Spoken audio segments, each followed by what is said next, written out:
If you do this after talking to a narcissist, you are not alone. Did you know that just one conversation with a narcissist can leave a lasting impact on your nervous system for hours, even days? It's why you might find yourself acting in ways you don't even recognize afterward. In this video, we'll break down these subtle, surprising reactions, and the last one might shock you the most because it's the reason narcissists keep their power over people. 1. You rehearse what you should have said. You leave the conversation, and suddenly your brain turns into a courtroom drama. You replay every moment, every sentence, every raised eyebrow.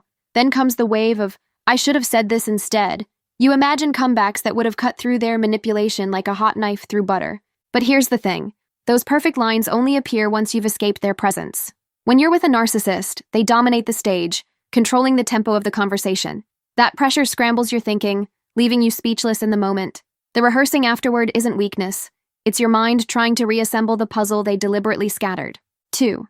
You apologize to thin air. Somewhere between making dinner or scrolling your phone, you catch yourself whispering, I'm sorry, even though there's no one in the room. That apology isn't for them. It's for the distorted reality they left behind. Narcissists have a way of planting guilt like hidden landmines. You apologize for being too sensitive, for speaking up, for daring to have a boundary. These automatic apologies aren't proof that you were wrong.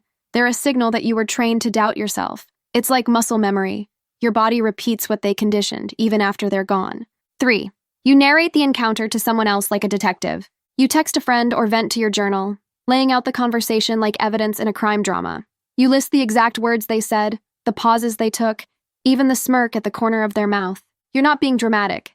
You're building a case against gaslighting. Narcissists thrive on confusion. They'll deny, twist, or rewrite the story so completely that you start wondering if you're the one rewriting it. By narrating the interaction in detail, you anchor yourself to reality. It's your way of saying, this happened, and here's proof, even if only I believe it. 4. You over-explain to the next person you see. Ever find yourself oversharing with a cashier, a coworker, or your dog? You launch into lengthy explanations about why you said what you said, even when nobody asked. This is a leftover reflex from talking to a narcissist. When someone constantly questions your motives, you get stuck in defense mode. So later, even with safe people, you keep explaining and justifying as if they'll attack your character too.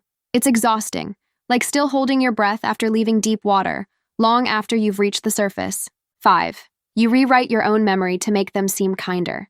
This one can sting. Hours after the conversation, you start softening the edges of what happened. Maybe they weren't dismissive. Maybe they were just tired. Maybe that cutting remark was a joke you misunderstood. This mental editing is your brain's survival tactic. If you can turn the villain into a misunderstood friend, you don't have to face the painful truth that someone you care about deliberately hurt you. It feels safer to rewrite reality than to accept that their cruelty was intentional. But deep down, you know which version is real. And that's why the discomfort lingers. 6. You suddenly feel like you owe them something. Here's the sneakiest after effect. You walk away thinking you need to do something for them. Maybe send a thoughtful text, run an errand, or just check in. This isn't kindness. It's a hook they planted. Narcissists are experts at creating invisible debts. They might give a compliment laced with obligation, or do you a favor that secretly demands repayment. If you catch yourself feeling mysteriously indebted after a conversation, pause. Ask yourself, did they actually help me?